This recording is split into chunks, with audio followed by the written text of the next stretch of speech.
All right, thank you for tuning in to Black Dad Podcast.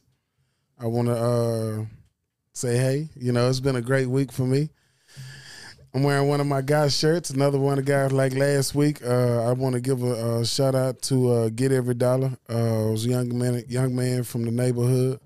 He's got his shirt business going. He's a black father. His name is Calvin. He's Calvin Booker, I believe, is on my Facebook. I'll make sure I tag him. But you'll see because he'll get every dollar. Like, I got his shirt and I tag him on anything. Outside of that, today we're going to come in. We got Rev again, of course, you know, one of my favorite awesome guys, Reverend Corey Lowe, ex-military sergeant. I used to work with him.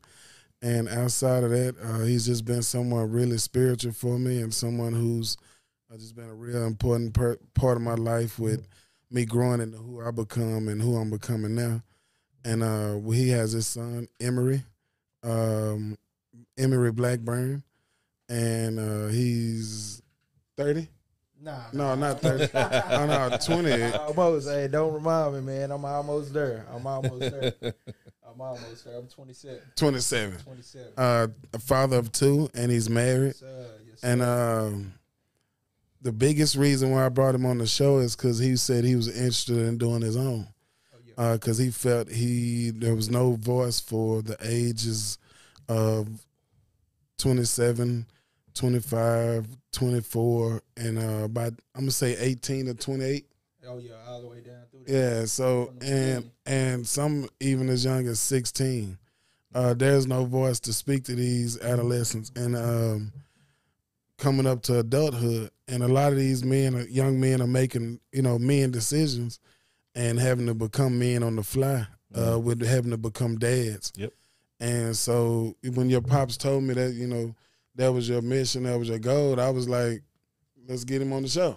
Oh, yeah. And if we, can get you on here and anything we can do to help you with your endeavors, man, just ask and we'll always be a part. Black Dad Podcast love doing anything to participate. And I'm sure Power Play Network always, have an open door as well. Oh, yeah, most definitely, man. We have another guy.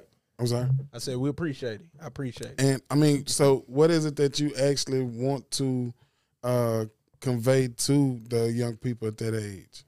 Oh, man, pretty much it's something that I came up with along with a partner of mine, my boy Charlie. He real good dude, man, one of my boys since college. Mm-hmm. And normally, we chop it up on the phone and stuff when we at work, in our downtime, and our conversation are always, powerful.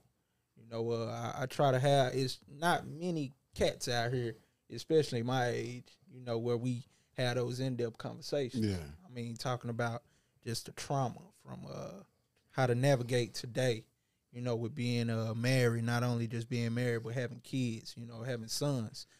He has a son as well. So we have some real in-depth conversations. And a lot of times it's just amongst us.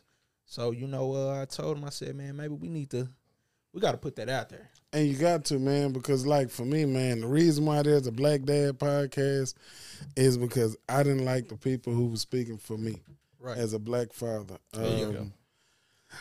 Now, there are plenty of men talking, right?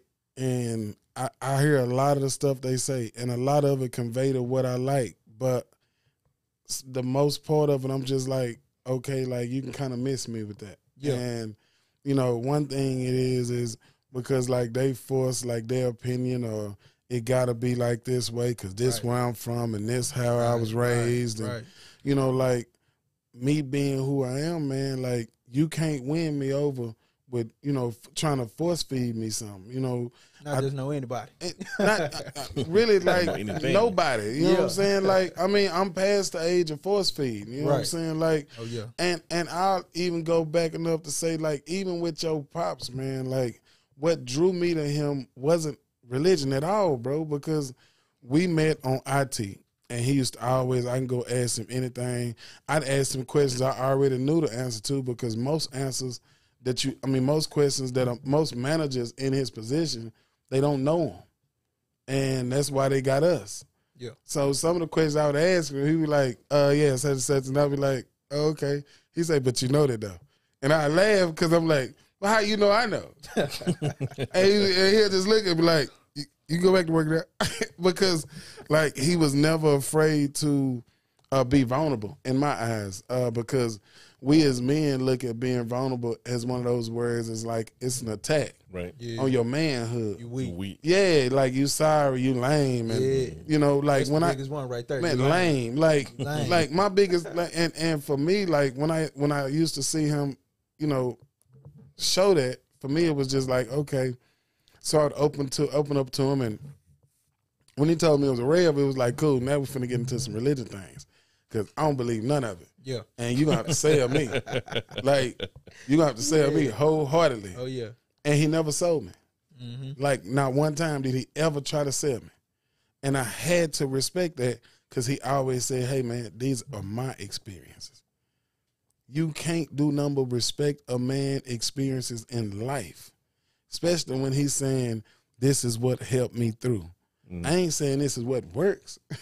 Because he'd say if it was the golden rule, everybody be following it. What they say, different strokes for different folks. But he would share it. And some of it, like, I brought up some stuff, like, on the last show, and I'm pretty sure he was surprised I could remember. But because, like, when people make an impact, it's dominant. It's not one of those things that it goes away. And the stories they tell you or certain situations that you encounter with them, you know, it's like some of those things that, cool, I'm going to keep this memory because you never know when you need to, you know, have to rekindle that feeling and, hey, man, what can get me through might got him through. Yep. Yeah. So that was just one of the biggest things. So to hear you say that, man, like it's encouraging because it let me know that I'm going to reach somebody. You got a group to reach. And it may not be me to reach your group, but with you being here, you can reach them and let them know that, hey, you know, y'all dads and y'all matter, and let's start acting like it. Right. And that's why for me, it was no hesitation to get you here because it was like, you're a dad. Now, if you wouldn't have been a dad, then I'd have probably said, okay, let's get him on a show where I'll bring another kid, that, you know, another young man that's not a dad, and, you know, we'll talk to you about the difficulties of coming up into fatherhood and why, like, to me, I teach my son abstinence. You know, I don't teach him do it for religion. I don't teach him do it for because women are evil, because I've had my heart broke and he's experienced some of the biggest heartbreak I've ever had. I tell him to stay abstinent just because you don't want to have to make grown man decisions before it's time. Absolutely. Because when you become a dad, you're a man now. You're a God to somebody. Yeah. And make sure you ready to be God. If you ain't ready to be God, stay Jesus. Hey. I mean, Jesus knew his role and he played it and he loved it. Yes. And when it was time for him to become God, what did he do? He got on that cross and he became God. And those that believed in him followed him. Yeah. So how can me as a man be like, nah, you know, especially when you're a dad, bro. Like, man, at your age, I wasn't, well, I had my son when I was 28. And I got married to his mom. I was 27. And it was just one of those experiences for me. Like, I gave up selling dope and robbing people for it. Yeah. Like, for me, there was no other satisfaction. And that's what dads would do for their seed. I think, for me, she gave me something that I think I was always searching for. And when she got pregnant, it just gave me even more to drive for. So to hear a young man like you that been married and already drive and already got kids and you doing it at the age I came into it, come on, I got to highlight that. Hey. Absolutely. I got to highlight that. Absolutely. You know what I'm saying? So it's one of those situations where, you know, me personally, man, I love having you here. Excuse me. And, you know, I hope you decide to, whatever you decide to do with your podcast, man, like if there's anything I can do to help again, like let me know. I'm going to have your dad on like plenty of times. So this won't be your last time coming on, though it's your first. It was funny because when he told me, he says, hey, man, he said, I'm finna go do this podcast. So I'm like, okay. You think you all right, I got you. Yeah, Said, I want you to check it out, man. You know, I want you to see. You know, let me know what's up. Let me know what's going on. This what it's about. And I said, he told me the title of it. I said, it's funny you said that, because me and my boy, we've been talking about this. Yeah. And so I keep most of my stuff in my notes. Yeah. I tell my wife all the time, you know, if I ever transition and God call me home, if you want to know something, you want to find out anything, just go to my notes. In there. Yeah. It's filled. You gonna know a whole lot. So I tell him, I'm like, I showed him my notes. He was like, man. So I said, yeah, we're gonna try to make something happen. We're gonna try to do something, because it's like you said, man, just again, being newly married, having kids, man, I'm still fresh. My oldest boy is 2. Man. So, you know, I'm still fresh in that thing. My youngest, he about a week and 9 days now. Oh, wow. Congratulations. So, you know, so that's the baby that was on Facebook? Yeah. Oh, congrats. Oh, man. Congrats. Yeah, my boys. Congrats. My boys, man. But I feel it's important. It's very much needed, because a lot of times, man, we so with the times and everything that's going on, we right here with it. Yeah. And these phones with it. Everything is on the phone. You got kids nowadays, phones at 6, 7 years old. No phone's better than me. So, and I'm in IT. Your access is right there, and it's starting early. Yeah. So, you know, it's important that we as fathers, we be active. Okay. You know. Let me go ahead and cut y'all for just a moment. We're gonna take a quick break. I want to say thank y'all for tuning in to the Black Dad Podcast. We'll be back in just a brief moment. In a country where 1 in 5 people is affected by mental health conditions such as depression, anxiety, suicide, or an addictive behavior, it is time for all of us to step up and change the conversation by talking about mental health. Together, the power is ours.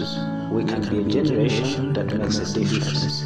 For more information, visit mentalhealth.org.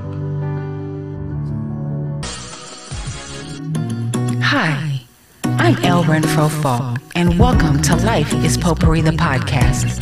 This podcast is designed to bring awareness to issues we survive and empower our listeners to thrive. No matter what comes our way, we must live, laugh, and love to the fullest. Like the days we encounter, potpourri comes in many colors. But just like life, it's fragrant in the end. Please tune in on Saturdays, and remember, this is the place where we empower survivors.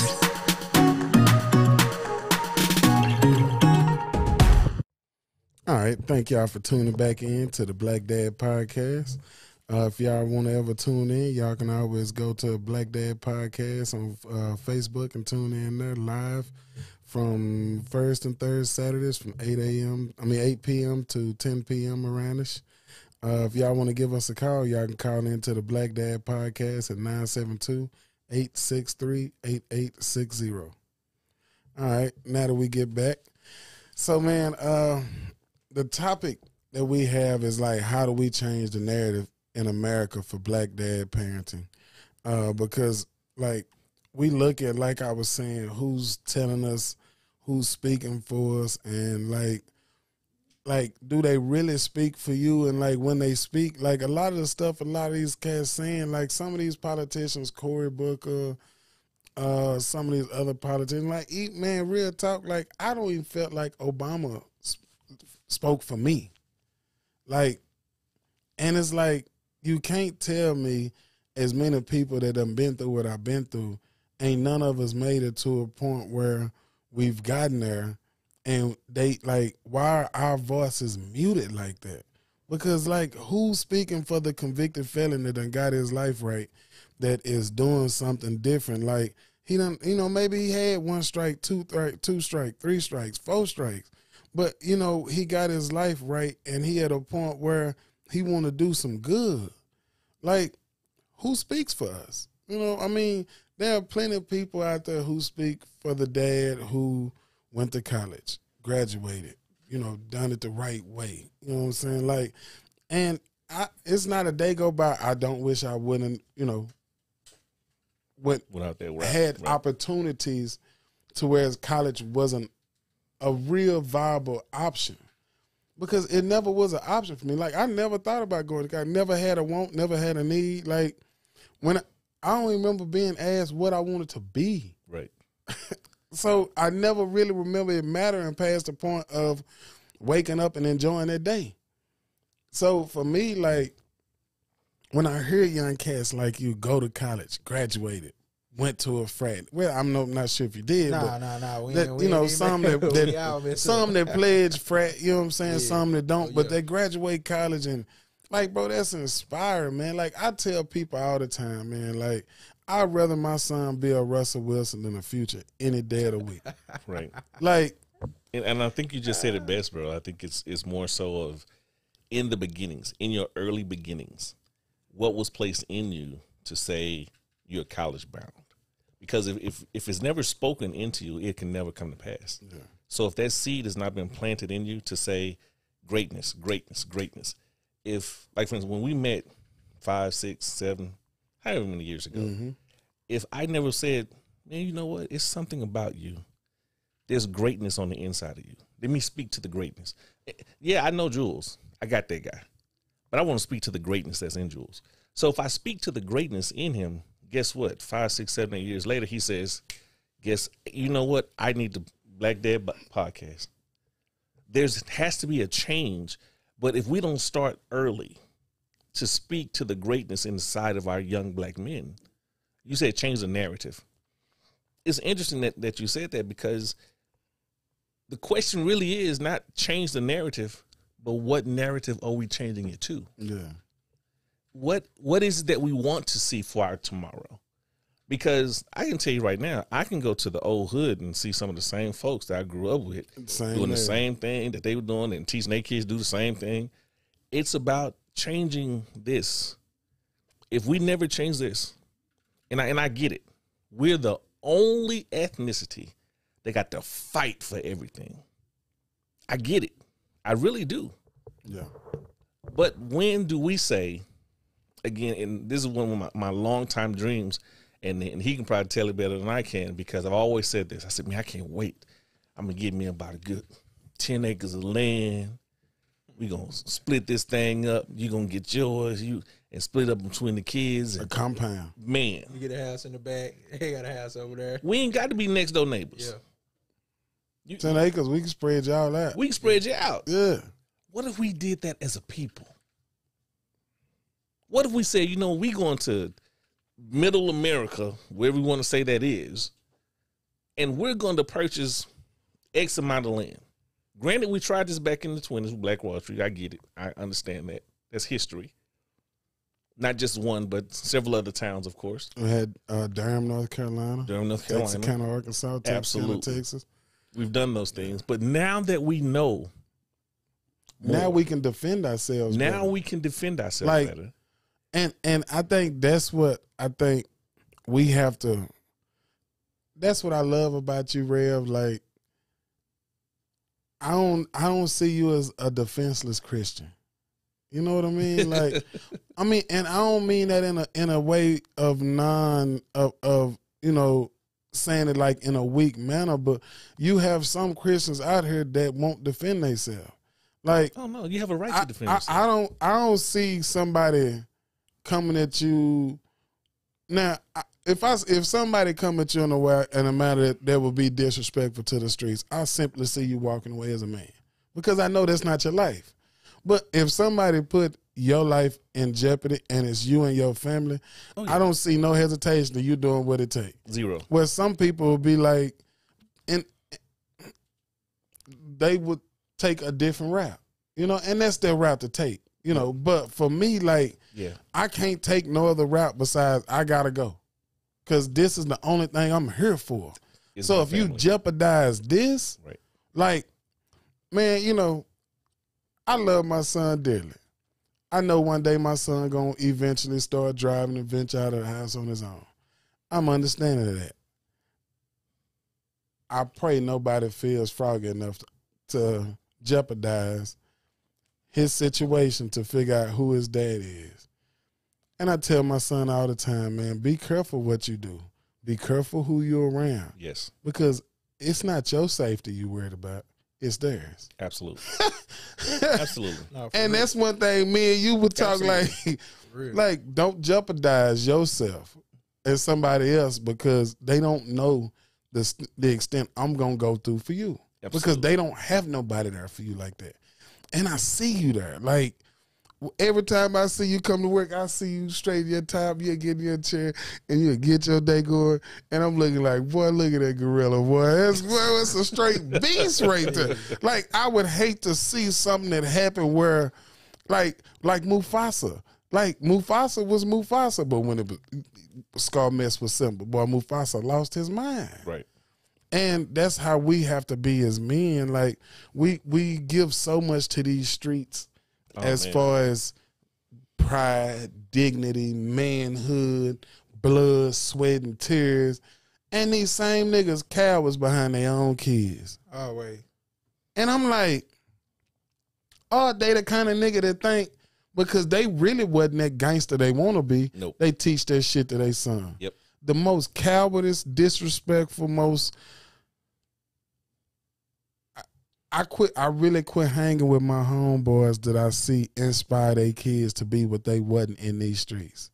Like, I know these niggas, and I ain't saying they ain't got a streak, but I'm saying, say, man, your streak is more off than on, right? Right. Oh, yeah. So let's keep it off. Yeah. But I'm gonna be honest with you though. The crazy thing about it is, I seen my pops around some of the cats, you know, who think they like that, but when he come around, and that's one thing that I learned, them boys straighten up.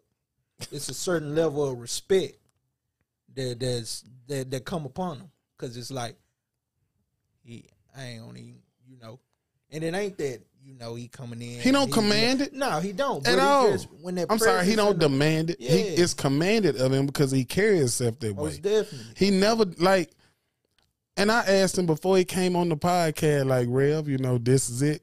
You know, I got this. You can go watch a couple of them because, you know, we are who we are. Right. But when you got somebody who will accept you for who you are, you know, curving yourself a little bit just to respect them as what they believe and who they are. For me, like, I have no problem with that. Like, but because I know he'll do the same for me. It's the people that I know wouldn't do the same for me. I don't give no fuck about. Like, respect is like out the door. And you're going to take it how it comes. And it's just who I am. And it's because once you've earned that, then it's something different. But if you ain't earned that, like, I'm gonna be that guy that you probably don't like. Right. And it's some people say it's a defense mechanism. I say it's a screening process. I like the second one. You know, Screening process. and like, that's what we have to have as men. Like, we have to screen these. Once we get to a point where these streets don't matter, we have to screen these cats that keep coming in our lives that talk about this street stuff.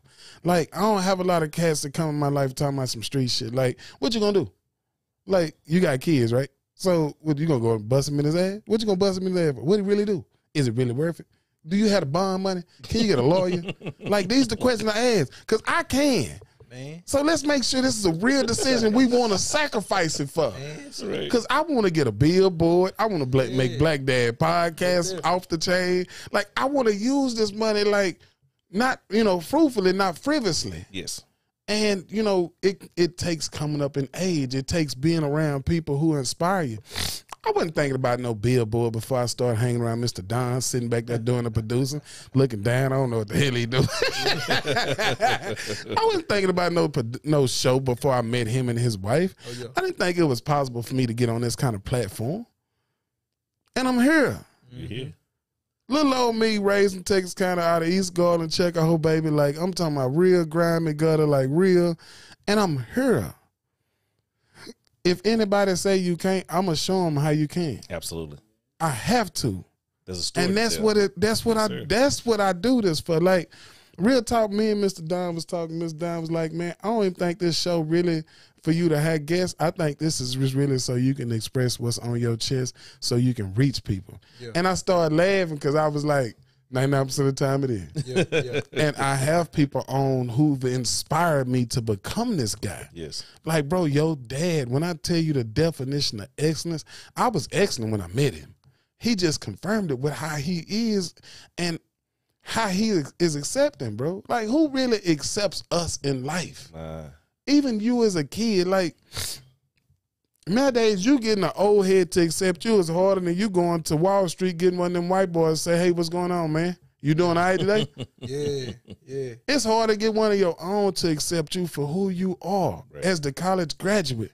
Not wanting to thugging, not wanting to rugging, not wanting to be over-sexualized with your girls. It's harder for you to find acceptance in your own community than if you go to hang around with some white boys who probably think just like you, which if you really, really dig in these niggas' soul, these niggas feel just like you. Just like you. They just don't think they can keep up with it. See, for me, for me, I started seeing like, it wasn't that niggas didn't want to be great. It wasn't that niggas didn't want to be gods. It's just they only wanted to do it consistently in the greatness fashion that they could. At one point, I only wanted to be in the streets because that's the only greatness I seen in me. I didn't see no greatness outside of that. I started doing different stuff. I started learning different stuff. I started learning IT.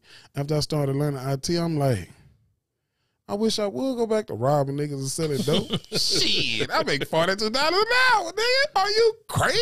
Hey. Nigga. Hey. With no sweat? With no sweat. Yeah. Man, my hands are soft.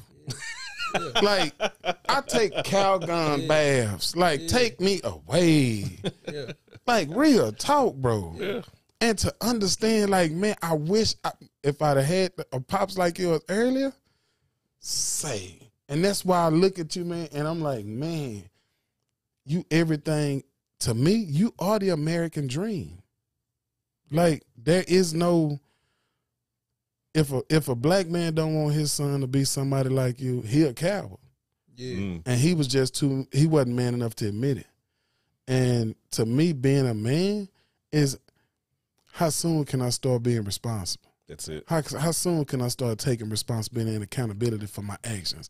Not, the Lord gonna save me, y'all, and forgive me, Lord, and I don't know you from a can of paint, but I can't see you out of here knowing who your pops is.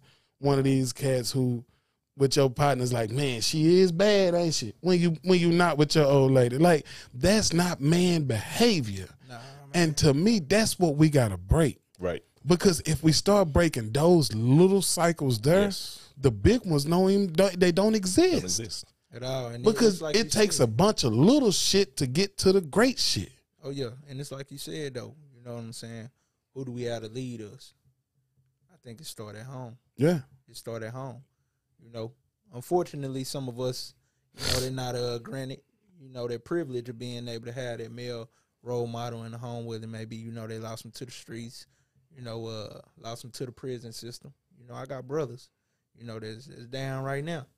I ain't perfect myself. I done bumped my head. But you are perfect. But the one thing, I'm going to tell you though. I won't let you walk out of here without me saying you're perfect. Now, you may not believe you are. I believe you're perfect. But the one thing that blessed me to be able to make it to where I am and make it as far as I come and, go a whole lot further is the fact that I was privileged enough to be able to have that male role model in my life. Right. See, because even when I was out there crashing out, I crashed out quite a few times. I got you. When I crashed out, I was able to sit down and I was able to reflect and think back on those conversations.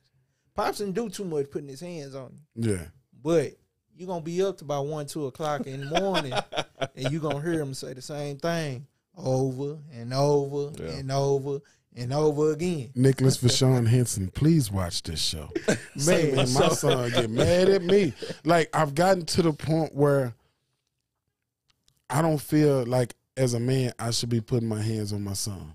Yeah. Now, I understand there may be moments where I have to correct him in a physical matter when we get there. It's gonna come. I don't feel like right now, like, because I done it as when he was so young. Mm-hmm. I pray I never get there because I did it and I don't want to. Like, I don't ever want to put my hands on. Like, real talk. Well, they say it's gonna hurt me more than it hurt you.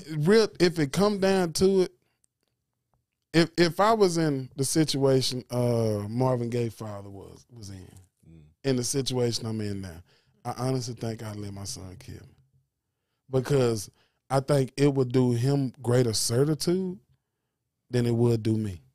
Because he got more life to live. He can touch more people. He is more effective. Like, I've been here, I've done it. Like, if I got to take his life, what am I here for? Like, I couldn't fathom, man. Like, and that's why, like, even whooping him, like, I get sad with him. I'm like, come on, man. Like, are we really? I had a hard for conversation. Like, come on, are we really went at the point where I got to put my hands on you, bro? Right. Like, is this really where you want to go? Because I don't want to. Right. But you can only push me so far. Yes. And it's like, I get it as men. I'm not saying Rev ain't broke. I'm not saying that. But I'm just saying, like, I see it takes a point where it's not one of those, oh, you did this and oh, you did that. And see, I'm learning, like, I'm going to tell you, man, since the last time we had our last show, I went and, I ain't going to say found him because I really knew what my biological father was. And so I went to his mother's house, which she been over there on 5 Mile for the last 60 years. Over there in Oak Cliff. Right, I know exactly what it is. That's where the church is. Yeah, she right there on 5 Mile. Yeah. And I was, I went over there and I knocked on the door and he came to the door. And the conversation I had with him, I just told him, like, hey, man, I ain't mad at you. Like, if you think I hate you to the point that, it's you're holding a grudge and you self-hate yourself because of something because not being here for your kids, I said, let me free you now. Right. Right. Like, let me free you from any mental grief, any mental strife you may be suffering as a man. You free from me, baby. Like, I don't have no hate for you. Matter of fact, I want to bring you on the show because I want to teach men that you can either keep hating and you can keep hating yourself. Right. Because if I took the time hating him, right, how do I know my son won't be the one to help him find the man that he's supposed to be? Yep. He wasn't there for me. Like, they chalked that shit up. It's like old buddy said, past champions can't win current rings. Right. I can't expect my son to win no current rings if I ain't showing him what it means to be a past champion. That's right. And I could have sat here and just blew my old man off. No, he don't even ask me about it. But I took the initiative to go find him. And when I talked to him, when I sat in and I talked to him, I was like, hey, man, I got my son. You've seen him before, I ain't seen my dad since my son was first born. So it's been 14 years. And I just told him, like, I'm going to let you meet my son. I'm going to let you hang out with him, and I'm going to give you all the opportunity you want because maybe his love will turn something on in you. Correct. And he just looked at me, and he was like, for real? I was like, bro, I had no problem with that. I said, but let's get this straightened out. I'm not going to let you hurt him either. Right. Like, I'm not going to let you feel him. I'm not going to let you feel him full of false hopes. I'm not going to let you give him no false sensation that, you're going to come through when you ain't. But I would give you an opportunity to be a man, right, if that's what it takes for you. And, he actually was calling me during the show. Yeah. It's crazy. Yeah. But, and I've called him a couple of times since then. And my biggest reason for doing it is, how can I sit here and champion who and what I stand for on this podcast if I ain't willing to be the example of it? Correct. How can I tell men, hey, let that bullshit go? Like, it ain't doing nothing but hurting you. Gotta let it go. Because, man, real talk, since I've talked to him, I've had situations where I probably would have blew up on my son. I probably would have been aggressive towards a situation where somebody was on my property. And all those moments, bro, I was just like,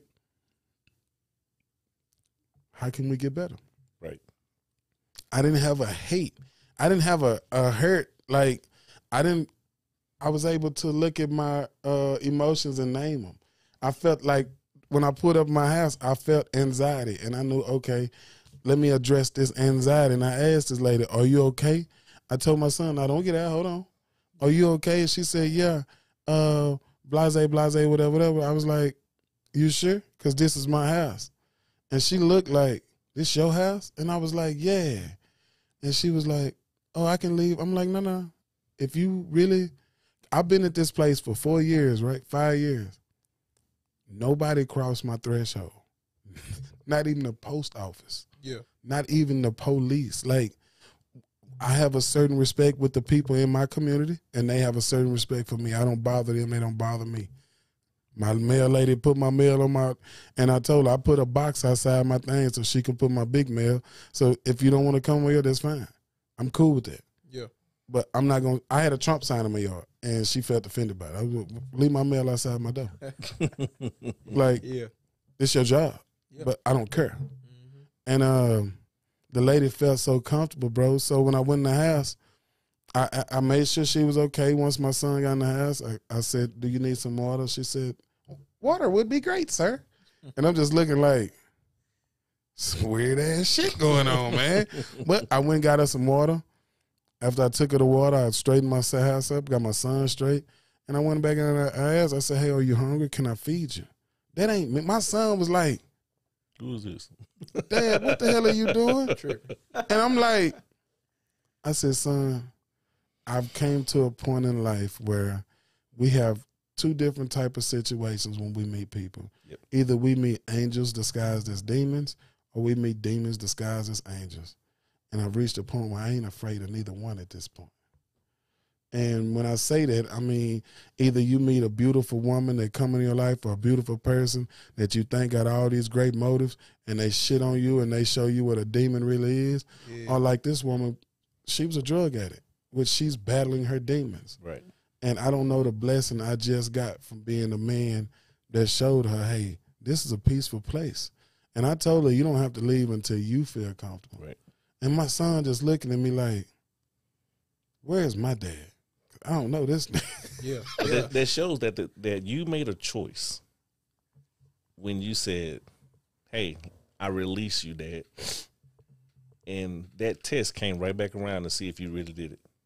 Man, it was crazy because, like, at first I'm sitting there and I'm like, man, is everything okay? Yeah. Because I'm wanting to. Because initially you want to go into that. But it wouldn't. I couldn't even get there. Like, when I was trying to, like, jump up, like, we finna get, I couldn't even. Yeah. Like, I looked at it and seen an angel before I seen anything else. Like, I was at a calm place. Mr. D, can you ask Miss Trudy to go get the door? And so it was just one of those situations where, again, like you said, I was tested to make sure my greatness stood for something. Yes, sir. Rev, a few weeks ago when we left the show, me and my cousin went, and this dude hit me in my jaw. And the old me didn't even, like, I had to protect myself because I just seen them attack somebody. They just literally, these 5 people just attacked these 2 people who was just trying to tell the 5 people something fell out y'all car. And they attacked these people like a pack of wild animals, young black people. And I'm just like, and I'm sitting there looking like, what the hell? What's going on? Right. And then as I stopped the one guy and I peeped his physique and I peeped he's an athlete and I peeped he got on his Texas Tech the jumpsuit thing? Jumpsuit, yeah, like the practice, not the, I ain't talking about the something you can go buy at a store. I'm talking about like a real, like you play. Right. And I'm like, bro, you out here doing that? Real talk? And I looked to tell him, like, man, this dude is defenseless. And as I turned around to go back, man, the dude run up and hit me in the jaw. And I look at the nigga like, man, did this nigga just hit me? And I'm like, I'm about the most I'm trying to really turn all this into something peaceful. Yeah. And I look at his homeboy, I'm like, man, your homeboy just hit me. And by the time I look at his homeboy and said that, he grabbed his homeboy like, nah, man, chill. And his homeboy like, nah, I'm bad. I'm going to beat this nigga. And I'm like, I ain't bad no more. I got something that is. Hold on. Yeah. Hold it. No. And I reached to protect myself because, again, I just seen them. These attacked these 2 dudes. Yeah. And I scared them to the point where I think because I was so calm with the situation after, because when he hit me, I didn't stumble. I just reacted like, damn, this dude just hit me. Right. Let me get this. Yep. I got you. Thank you for calling Black Dad Podcast. Thank you for calling Black Dad Podcast. This is Jules. What's your name and where you from? Greg calling from the House Republican leadership and the National Republican Congress. I don't know what that was. But yeah, so it was just one of those situations where, you know, we're going to always be called to greatness. Mm. And either we're going to rise to the occasion or we're not. Correct. And for one of them situations, for every situation, I want to look at it now like I conquered it. It didn't conquer me. Now, are those situations where I will give you all the motherfucking smoke you asked for. Like, I'm with the shits. Yeah. But let's reframe it. Let's try to be peaceful about it. I'm going to say we're going to go to a break. I want to say thank y'all for tuning in to the Black Dad Podcast. We'll be back in just a minute. Us to stop sexual assault. To get in the way before it happens. To get a friend home safe. To not blame the victim. It's on us. To look out for each other. To not Look the other way. It's on us to stand up. To step in. To take responsibility. It's on us, all of us, To stop sexual assault. Learn how and take the pledge at itsonus.org.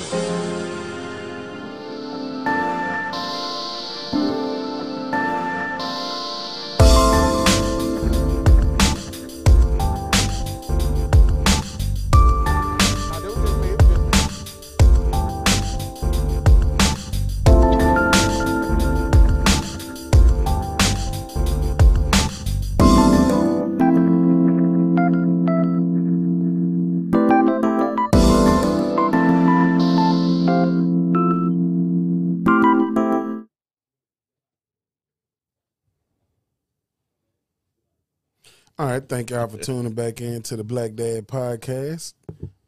On my left right here, we got Mr. Tommy L. Moore back with us. He was a little late, but, you know, we don't even trip about that, you know. It's the Black Dad Podcast. We laid back and feeling good. You know it. How's everybody going? We were just talking about pretty much, like, in your absence, like, how as Black Dads do we change the narrative? How do we become how do we make them see us as more of a viable product and not just a resource that can be used? And the main reason why I'm glad you came and I wanted you here is because I know you just got your LLC for your For the nonprofit. For your nonprofit, which is Neighborhood Homework. And you want to tell us about it? Well, you know, I think it's about neighborhood homework. What we're doing is teaching life skills. You know what I'm saying? Our mission statement is re-educating urban America on how to love and be successful through wisdom, knowledge, and understanding. Yes. You know what I'm saying? And my whole thing about it is giving back the life skills that I done learned, just giving life skills away to the youth. That's something that they can use and take with them to not only be successful, but just to know how to live life. Yes. You know what I'm saying? Yeah. So that's the whole thing about neighborhood homework. And and you know, like how they say it takes a village. It takes a village, man. You know what I'm saying? Yes, why I came up with the name Neighborhood Homework. Because it's for all of us to do. It's all of our homework. It's up to us to do this. You know, and the direction that the children are going in now need us more now as an example than ever. Absolutely. They need more work at home. Yeah, home. I mean, it starts at home. Yeah. You know, it starts at home. And so that's why I took it upon myself and talked to a few other cats, a few other individuals.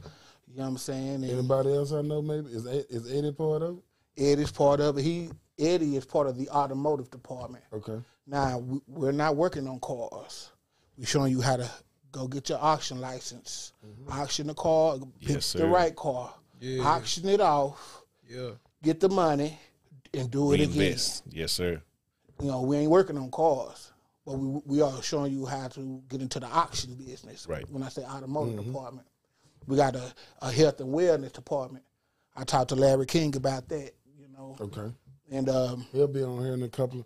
Larry King, shout out to you. Finance and man, he code them finances too. Yeah, we got a financial literacy department. We got a character class. Yeah. You know how to present yourself. Who teaching the character class? Man, you know what? I'm thinking about that. That's open. That's still open. Yeah. You know what I'm saying? Because you really got to pick and choose them type of things wisely. You know what I'm saying? You just can't put anybody in certain situations. That's you know correct. what I'm saying? That's right. You can't have a janitor teaching. Yeah, culinary. Yeah, you know what I'm talking about. So, but exactly, that's exactly what it is. We're giving life skills away. Everything is totally free. Only thing you got to do is dedicate yourself and come. So right now, I'm working on getting funding for the headquarters where we're gonna actually be located. Mm-hmm. And yeah, man, I'm just gonna go from there. And, hey, if God wills, God wills. You know what I'm saying? Are y'all using grants or anything like that? You got a grant writer? Anybody? Man, right now, everything is out of pocket. Okay. Now, if I'm able to get a grant for it, then yes. Any grant writers out there, y'all need to start reaching in. Y'all need to DM the Black Dad Podcast because we do have stuff where people can be used, or you can call in at 972-863-8860. Actually, you know what? If they do call in, that's great. If they don't call in, that's also great. I got somebody for you. Oh, okay. I need them too. I got a great resource. I'm a part of this association in 5 Mile. And great, when I say this woman is great, grant writing. You already got your LLC, nonprofit organization, making sure you get your 501(c) if that's the route you want to go. I mean, she is amazing. So yeah, I got you. Definitely, we'll definitely. I'll be calling you after the show, Ray, about that. I need look. Hey, but I think that answered your question too. That's another answer to your question. And like I said, this is how we do. This is Yes. how we change. This is how we change the narrative. We do it as men, and we stand up, and we can't be afraid. Like I could have easily made this show one of them things where we centered, self-centered. We talking about anything else. Like I mean, and we do get to other topics, but I choose to talk about what's going to inspire America.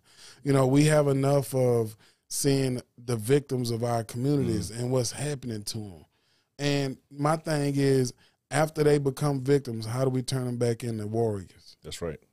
Because, I mean, we all going to be a victim. Like, it's inevitable. Yeah. It's inevitable. I can't say it right. But anyway, it's impossible for us not to become the victim at some point.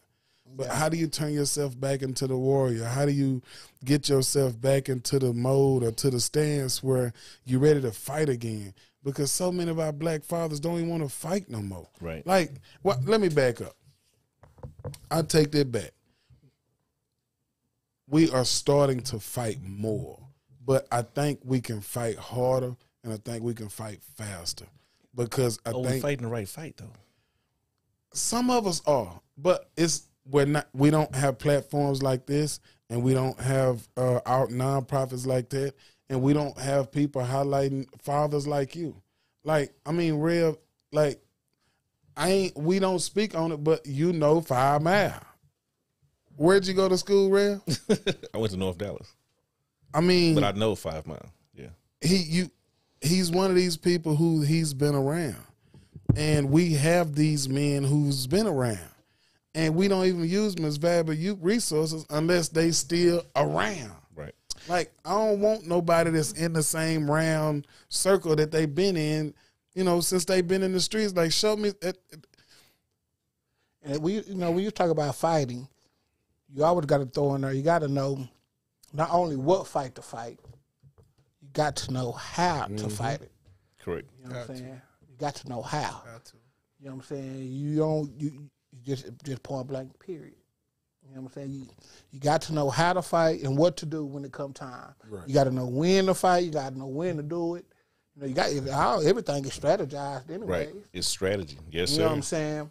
And we out here with a I don't even know what strategy we use no more. We're not using one right now. I take that back. The strategy we used is where the futures are getting idolized and the Russell Wilsons are getting demonized. Like I can't just grasp that. Like It's not like this man has a rap sheet. Like, it's not like, I just can't grasp why Russell, and I don't even think it was necessarily a lot of black men, but I don't even see why any black man would have a problem with a guy like Russell Wilson, a guy like the dude who played for Kansas City. But that's the way they got it set up. That's the way it's set up. It's the system. It's the system. It's the TV. I'm a youngster, it's the radio. so I can tell you, it's like this, man. I seen this meme, this little quote somebody put up. They said, nowadays, cats respect your pockets more than they respect your character. And for these youngsters, the way them system is set up, you're going to praise the future. You're going to look up the future because he got the jewelry. And they got fake chains in Walmart. They getting them while they right here. That's what they seeing on TV. That's what they seeing on these phones. Yeah. So, you know, these individuals like yourselves, you know, again, it's lame. It's lame. That ain't what's in. You know what I'm saying? He ain't got no chains on. I don't know. You know? But It's like an older white person trying to talk to a young street cat. He's not trying to hear it. Well, you know, if I ain't gonna say it. Once I get my money right, I'm not finna say I ain't finna walk in there with $1 million grill. I mean, you know, if you're able, you got yourself situated. But for me, it's just one of those situations. It wasn't the first priority in my life. Now there are different things, regular situations that was. Like A-Bar tell you, I was so hooked on music at one point. Like I took a challenge, like making sure couldn't damn person in the hood outbang me. Yeah. Now, like I took it personal. Somebody come with something better, I go and listen to what they got, and I just have to tweak what I got already, just a little bit. You know what I'm saying? Because a lot of people, they don't do the research. They don't do the homework. They don't do the necessary. They just go by, like these guys was buying $15,000 audio bond systems. Yep. And I was laughing because I had MTX wrecking them. And they like, man, but what they didn't realize, y'all getting single coil speakers. Y'all ain't getting dual coil. Dual, right. Y'all going in there spending all this money, and you spending for 415s, and you don't even know what you buying. You knew better. Yeah. What good does it do if you don't know? Don't know. And that's why like Sean D and we used to get mad when I used to pull up and I used to laugh at him and turn my car off. He'd be like, yeah, go, bro. And it was just one of those situations where like I ran foolishly, but it just, for me, if it's something that I'm finna do, I have to make sure I'm doing the best at it. Right. Like even with this podcast, I've ran into a few situations where I've done some videos with people and had some expectations and it didn't turn out what I wanted, and I started sitting back, researching. Okay, what am I looking for? What do I want? What quality? Who do I want to put it out? Right. And I started looking at the people that I was like, okay, if I invest my money, are you gonna invest your time, real time, not just. Yeah. All right, I'm going to give you what you pay for. Yep. No, because my dollar goes way longer than that. Because with me, it's like building a family. I had this dude reach out to me like, hey, man, I want to take your podcast, put it on my platform. I'm with Sony, Blase, and all this and all that. And I'm like, cool, let's sit down and have a video conference, a meeting. Like, let's talk. Oh, man, I'm really too busy for that, but I can, one of my artists. No, I'm good. Like I talked to him 2 or 3 times to try to get to a point where, I was like, okay, you can't Zoom me. Well, let's FaceTime. All right, you can't FaceTime. All right, call me on Facebook. You done gave me all these messages if you so interested. And I had to tell him, like, man, as much as I would like to accept your offer, I'm gonna have to decline. Because it ain't not now time somebody in my group on Facebook, one of you cats, somebody that need me can't reach me, especially if I say I dig what you doing. Right. Well, that was crazy. I seen that. I don't do video meetings. I don't meet in person. I'm too busy. I got too many business. And I was thinking in my head, like, man, I got a podcast, man. I got a Doc Trippy, CBD, and all other cannabinoids. We got companies. Yeah. I got Kingsman Radio. I got me and him finna do a cooking show. Plus, he helping me with the backstage of my podcast for not my podcast, so I can get my YouTube channel running right. I got my web page I'm working on. Like, and I still got him to understand. Like, bro, don't come at me with these type of excuses. Like, because you just don't want you want whatever you can get, and you can't get it here. Yeah. And I told him, as men, like, to me, we building a network of men. We ain't just building some likes. I don't give a damn about no likes. No. I don't get likes, real talk. People don't like what I got to say. And I'm all right with that.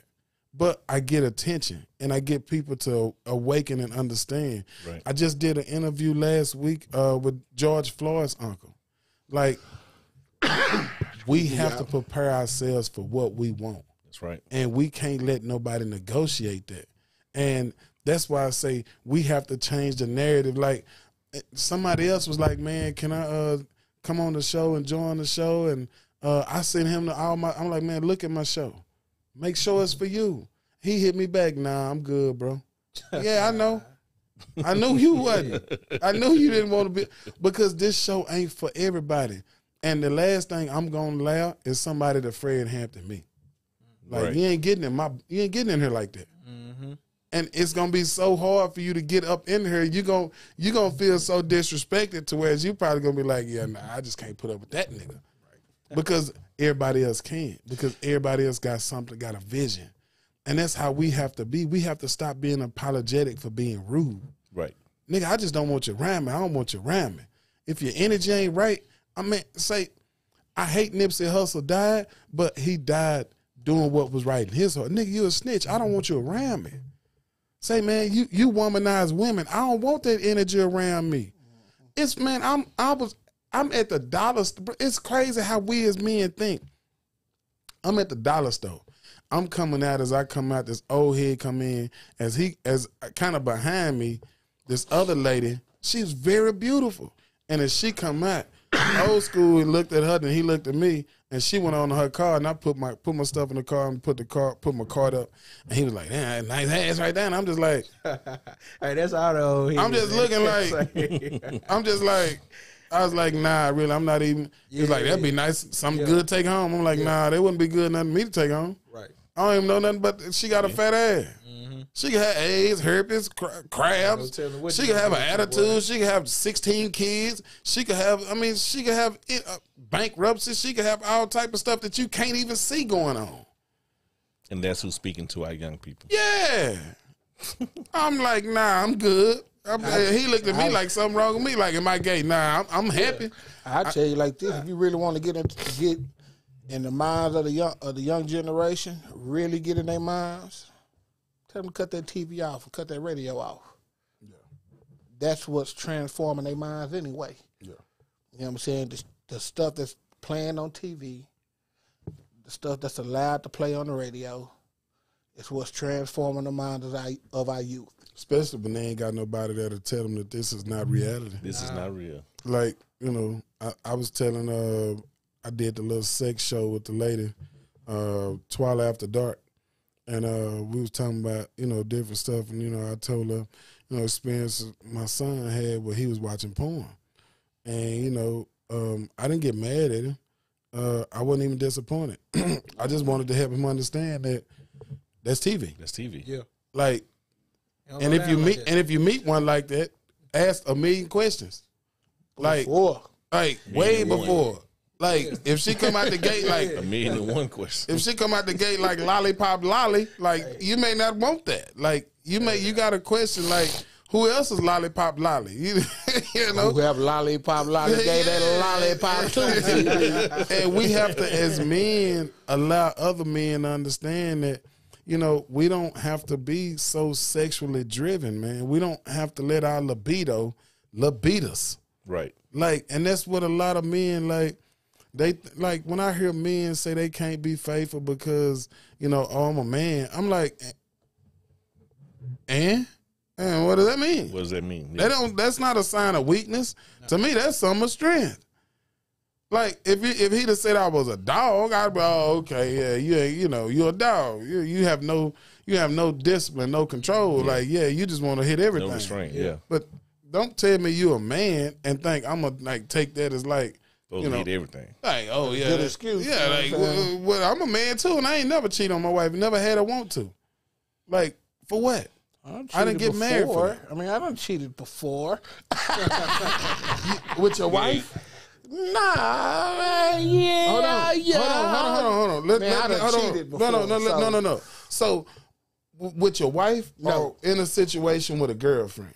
Because to me, as much as I want to say a relationship, it's not a marriage. If you didn't make vows with her, if you only laying with her, I really can't just really say you cheating. Because if anything, you cheating yourself by laying with her in the first place. Yeah. So if anybody At one point, you cheated you. At one point, I was a cheater. You know what I'm saying? I got you. There's no lie. No need for me to lie about it. But who was you cheating on?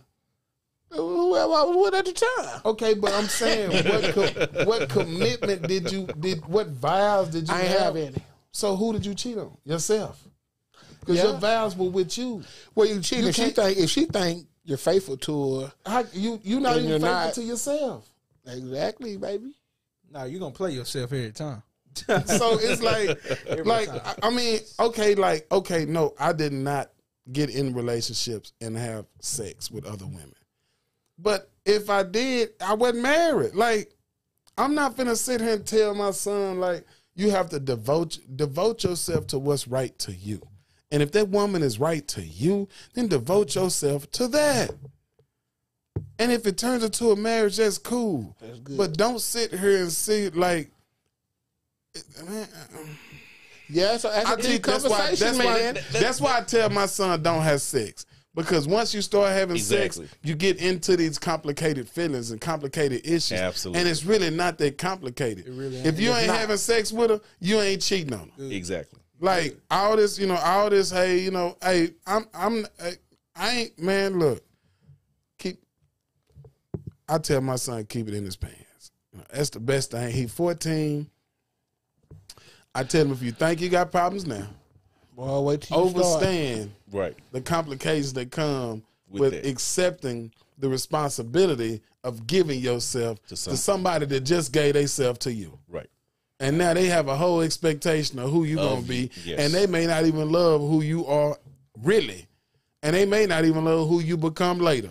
So how in the hell can you at 14 feel this is the situation you want to make now? But how old was you when you lost your virginity? 17, 18. Okay, so well,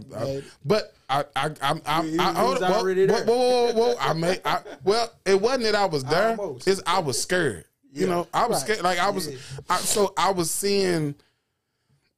Man, my cousin and was having sex like I think they was like 14, like 13, like, and I'm looking at these niggas stroking. I'm like, nah, I'm good because like. It just wasn't one of them things. Like hunching was one thing. Like how I go get it at an age like that was cool, but like actually pulling my pants, like I didn't know what I was afraid of. Like I didn't know what I was doing. Hey, look, I used to lay in the bed sleep, acting like I was asleep, looking under the covers. I'm watching their ass. You know what I'm saying? Thinking to myself, ooh, I can't wait till my day. Looking at it. You know what I'm saying? So, you know what I'm saying? I had big brothers. You know what I'm saying? So that came along. Mine came along from having big brothers. Man. Yeah, big brothers that was active. You know what I'm saying? And that's where a bunch of my notions and intuitions and thoughts, you know. And see, I was raised around a lot more of my women family members than my cousins. But like I was really like the baby. Like I was put up for adoption, so you know a lot of people tried to compensate by giving me a lot of, you know, womanly love. Like I didn't have to go outside. Like I started cooking because my great grandma was like, "All right, you can sit in here and watch the soap operas," but everybody else had to go to sleep. Right. So like I kind of had that little, you know, and I ain't gonna lie, I took advantage of that shit like for the longest, like beyond reason, like, and the women in my family, I had too much respect for them, and I felt like I seen them get dogged out so much, even by niggas they was calling husband. I seen it too much to where I didn't really want no parts of this shit, man. Like, I want to sell dope, bribe people when I got older, but as a kid, like, I wanted to cook, man. I wanted to cook and watch soap operas for my great grandma. That's really all of my life consists of. I love watching Mark and Mindy. I love watching Bosom Buddies. Like, I was a TV junkie. Like, I got put in front of the TV, and like, that's where you get it. And that's why my learning, like, you've seen how I learned, Rev. Like, show me once, I'm a smoke your ass. Give me a book. Yeah. I'm going to look at you like, what you need? And I'm going to get you to explain it to me in a way where, okay, I can go do that. But you want me to pick up this book and try to, I'm going to get in that book and I'm going to look and I'm going to read and I'm going to grasp, but I can't absorb it. Right. And, like, I think that was the biggest thing you could tell. Like, I couldn't, like, don't give me no, hey, you read that email? Yeah. What did you want me to do? Right. Here, let me show you what to do and then go do it. Yeah. But, tell me about it. Tell me all about it. Let's talk. Your nightclub, have you been trying to get that back going? Yeah, man, it's hard. The landlord, man, he got his issues going on, man, and it's so hard to get in contact with him. You know what I'm saying? So I'm gonna have to go through I got to go through other routes to get in touch with him. And if I'm not able to reach out to him by this week, Taco Patron is what we're gonna be doing. Okay.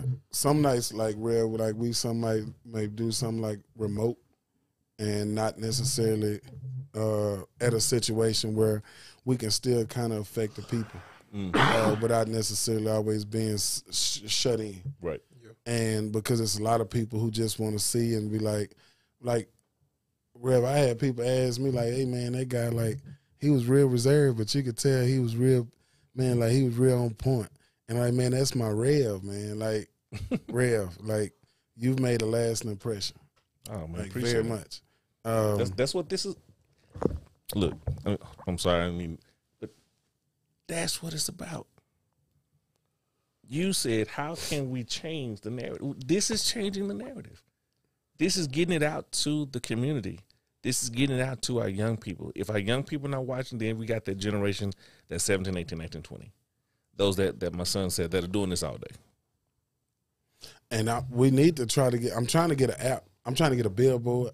Man, I've been doing so much this week. Like, I've been so busy. That's why, like, I got the text message to y'all kind of late. Yeah. Like, normally I'm ahead of the game. I know as we change the narrative, you know, it's been a lot of situations that have happened on the media.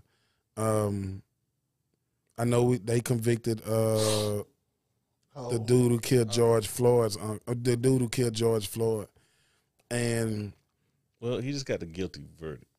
They convicted him, right? Yeah, he hasn't been sentenced yet. He's been sentenced. He's convicted. He is convicted, and you know, the same day that he got convicted, 30 minutes later, a 16-year-old girl got killed. Yes, and she right got after that, she got killed. Another one got killed. Yeah, and then after she got killed, they shot the dude. Oh, was it the one? Well, he got killed, getting served a search warrant on his home. And then they got the little kid. They shot the little Dante Wright kid. They shot. Right. Like, man, we having so much. And I'm talking about these topics now because, like, it's at a point where, like, it's like that's all they like to show. Right. Like, I don't see no highlights of stuff like this on the news. Like, you don't see nobody giving wisdom and knowledge. Like, it's so crazy, man. I watched American Skin. And have you seen it? Oh, yeah. You seen it? All right, so. Deep. And as deep as it was to me, it's the typical run of the mill. Let's get back black people antsy. Not active, just antsy. He should have blew that cop goddamn head off. What do we do? You know, let me ask this. He should have blew the cop head off. Hey, seeing has gone, knowing it just obviously it seems like if you get out of line, they're going to kill you. Yeah. Us as black men, older black men, I know you're a little younger. I'm 39. What do we do about that? I'm gonna say this, right? Ooh-wee. Back in my birthday is in September, right? So back in the last week or two of October, I wanted an AR, and I was like, I'm gonna get me an AR, and found an AR I wanted, and it's not that it was too good to be true. It's just I should have waited, right? And the AR was way in Sulphur Springs. I stayed way in Hutchins, Texas. That's a pretty good ride. I drove at 11 o'clock night, left my house. Now watch this. Before I left my house, I told my son, like, hey, I may not come home tonight, so keep your phone on. Because I knew I was taking a chance going out in these streets doing this. So especially in those parts. We in Texas. I get all the way to Sulphur. Check this out. I get all the way to Sulphur Springs. Let me back up. I rolled me 3 blunts. I rolled me a there blunt, a halfway point, and a back blunt. Oh yeah. Right? I'm coming back. I get right over 30 past Rockwall. I get right there, and I'm flying, right? I'm flying. I've been flying the whole time. Cop come behind me. I mean, cop was sitting off there over to the side. State trooper. He hit his little lights, get on the little highway, and he lagging, right? And I'm slowing down, but I didn't put my foot on the brake. I just took my foot off the gas. And, like, he's still back there, and I'm looking, and he finally gone wear me, pull me over. Now, I got an AR in the car. Yeah. And the 3 blunts. I got 8. No, the blunts gone. I got about this much of a blunt. Yeah. But the smell. So he come up to the car. He came on this side. When he came on this side, I let the window down. And he like, you was speeding. And I was like, yeah, man, y'all didn't see that dude behind me? He been trailing me from way back. They gave him this little story. Woo woo. And he like, yeah, cool. You know I'm going to have to search you. You know you got to get out the car. And I look like, and he looked down at the ashtray. I look at the ashtray. Now, before he had came, I tried, the AR was in a case. I slid it behind my seat. Now, I'm a felon. Yeah. I'm a felon. Yeah. I'm not supposed to have any firearms at all. The officer is like, pulled me out the car, pulled me to the back, and he's steady looking. Like, I'm sorry, he pulled me to the back. I get out there, I talk to him, and he like, all right. So he pat me down, and he like, got bullets on you. I tell him, yeah, I got an AR in the car. And he's like, an AR? I was like, yeah, AR. He was like, all right. He go, search the car, open the AR, look at the AR, call in. As he calling in, he looking behind him. I'm thinking he got company. I mean, got a partner coming. He go to the other side of the car. As he go to the other side of the car, this white dude from over there like, man, the police always messing with y'all. I'm like, man, get your ass from over here.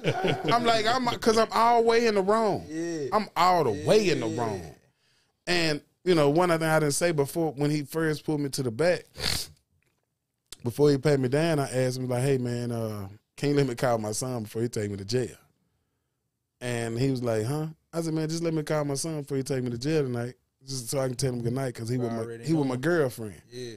And he like, we'll deal with that when we get to that. And I'm like, just remember you said that, all right? That's all I want you to just remember you said, we'll get to that. Mm-hmm. And so he searched one side, go to the other side, come back over there to me. And when he come back over to me, I said, hey, can I make that phone call? And he like, hold on, man. We'll get to that. He look at me and he say, where the weed at? I'm like, it's in the car. It's in the little cup. It's in the little bag like that. He like, nah, I'm looking for the weight. Where the weight at? I'm like, oh, well, I ain't got no weight. I work every day. I got custody of my son. I told him, he's like, yeah, you just got off of probation. I was like, yes, I don't know what weight you're looking for. And he was like, well, where you say your weed was at? So I told him. He went and found my weed. When he finally found it, he came in like, no, where the weight? You ain't got no weight? I'm like, nah, man, I don't know where no weight is. He said, well, I'm a weight law. And I look at him, and I'm like, Okay. So he say, if you come back 19, I possibly might let you go. And I'm like, let me go where? Nigga not home. Nigga, I know you playing. Because you was looking for your partner. So he come back. He go search the car again. He come back. And he was like, well, man, you can't drive. You have to pull your car over there because you ain't got no ID.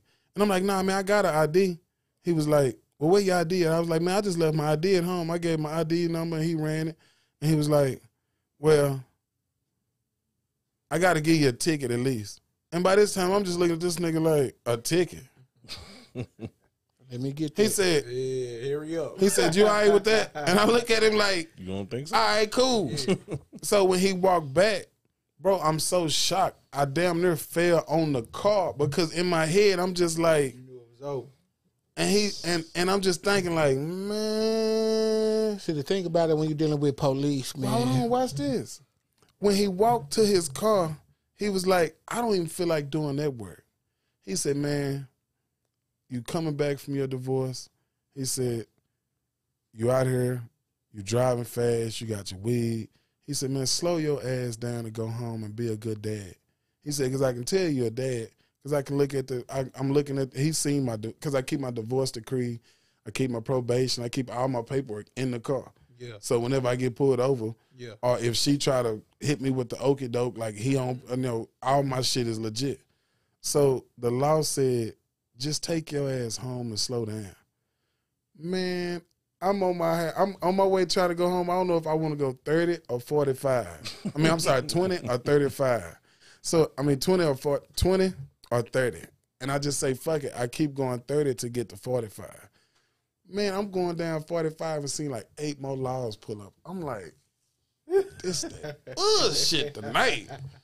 I get home. I go kiss my son on the jaw. I make a vow to myself then. Nothing is ever worth me taking this type of risk because I ain't that cat no more. Right. Yeah. Like, I'm not the cat where I have to have an AR to protect myself. So what really was I getting it for? Because I wasn't getting it for something I needed. Right. And I started thinking back like, man, here I go with this want shit again. Just because I got money and I want shit. And I had to check myself, man, because, again, I'm making $42 an hour. I'm making more money than I've ever made in my freaking life. So I'm like, I can do what the fuck I want within reason now. Because even you have to check you. Right. And like that, to me, that's where the self-discipline part come in. Yes, sir. Like, we changed the narrative by telling young men, you don't even have to have sex just because they tell you have to. Right. Because to me, that's where it starts. Like, that's where we start losing control of life. Because we start giving it upon to other women, and we start putting ourselves so much in what it takes to get a woman, keep a woman. And it's like at a young age, we possess with, man, I'm proud for my son. Biggest fear is a Facebook skin. Is a Fortnite skin. I am glad that is his biggest worry. Right. It ain't boobies. Like, my baby still blush when you say boobies at 14. Yeah. I am proud of that, man. Absolutely. But it's important, though. It is, because it's how we change the narrative. Yeah. Like, sex ain't as great as it is. Let's make it when it's right. Right. Let's not make it when we want to, because when we want to ain't always when we need to be doing. Mm-hmm. But I think we got to have more men to put a focus on, just like the women do. You know, you hear a lot of women always saying, you know, girl, you look out for you. Girl, take care of you. We got to be able to tell these youngsters, man, say, look, man, I know it's cool and all, whatever the case may be. It ain't cool. I know you're trying to get there, but look, bro, take care of you.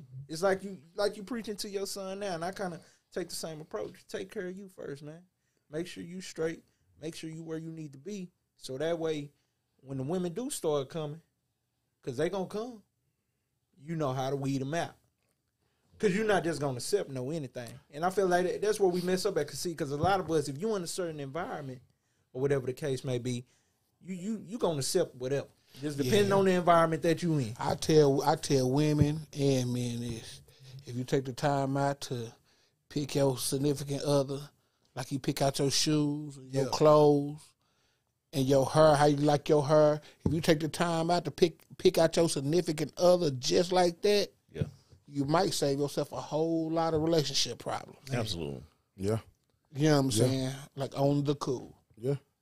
Because I know for me, man, like, I want more kids. So I tell whoever I date, if your tube's tied, this relationship is too. I mean, and it's only because, like, I know my worth, man. Like, the biggest thing I learned from not having sex was you can't trick me with some kitty, right? Like, I get, like, kitty is very priceless. It is a valuable commodity. Right. Wars have been started. Wars have been started and some will be ended. Does the body good. Hey, man, like, she is nourishing to my soul. Yeah. But I look at it, everybody ain't made from nourishment. Right. And for me, like, I tell women, like, I get women to ask me out because I'm not always gonna have to take you out. Why do I why? And I know my worth. I know what I'm worth. And I know when I take you out, I know I'm finna spend about $150 on me. And now you want to try to spend it on you. All right, cool. Man, I ain't gonna even ask you for no ass at the end of the night. Hey, what you about to say? Well, I say this, man. People, some folks look at me crazy. You know what I'm saying? Like a woman gotta ask me to be a man. If she want me to be a man, she gotta ask me. If I want to marry you, I gotta ask you. And I'm a big fan of. So how do I know if I'm? How do I know? How do I know you like me? And to me, that's why. Like that's like. I mean, if I'm always asking you out, how do I know you really feeling me? You know like if I'm the one that's always buying the dinner, how I know you gonna do it when I can't? Man. Like how I know you can afford $350 meals when I can't? Cause I still want to eat them when I can't. my taste, my quality of food don't change just cause my pockets do. And if I'm spending $150 on me, and now say I gotta spend, maybe you don't spend $150, maybe you spend $100, maybe you spend $75. That's the $75 I didn't have to spend before. Right. So now if I'm spending that on you, be woman enough to be able to do that back. And I think we as men need to teach our men, it's all right for a woman to ask you, do you want to be treated, baby? And if you like, I ain't talking about in no tricking way. I ain't talking in no, nigga, I'm a player, nigga, she buying me, nigga. Fuck all that, nigga. What she mean to you, nigga? What the one that you went laying with, what that mean to you? How she treat you? Fuck how the one you're tricking off on treating you. She gonna treat you right. She gonna buy you a Dolce & Gabbana, some shoes or whatever every now and then. She know she still gotta go back home to what she don't even want to go home to anyway. The one you treat like trash, right? How she treat you. Yeah. And how she see you. And for me, like, that's why, like, I say I'm with a different caliber of men because most of the men that treat women like that, they don't even want to be around me because, like, I don't want to hear it. That ain't cool to me. Right. Like, I'm not even finna make you seem like that shit fly. Like, I'm gonna look at you like, nah, it really ain't. Like what she really doing, though? What are you doing to get it? Yeah. Oh, you fucking with her head, you lying to her. Right. Nigga, you ain't doing no man. Nigga, how can you feel like you a man and you're lying? Like, these niggas, oh yeah, nigga, I got all these brown.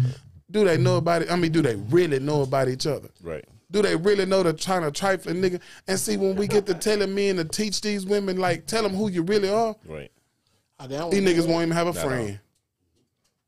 These niggas won't even have a homeboy to say, hey, man, that's my nigga, right? That's my day one. Right. Nigga, you wouldn't even have a day one if a nigga knew who you really was. Nah, for real. And I tell people, this me all day, every day. This that's how I know you love me. Yeah. I'm going to give you the phone off the rip. Man, but the way the woman mind frame is now, it ain't like it was back in the day. You know, I had my days of, ism. You know what I'm saying? I had my days of hoism. Yeah, well, no, pimpism, playerism. You know what I'm saying? I was a P before, you know. Say P. Yeah, you know what I'm saying? I had my day, but women don't think like they used to.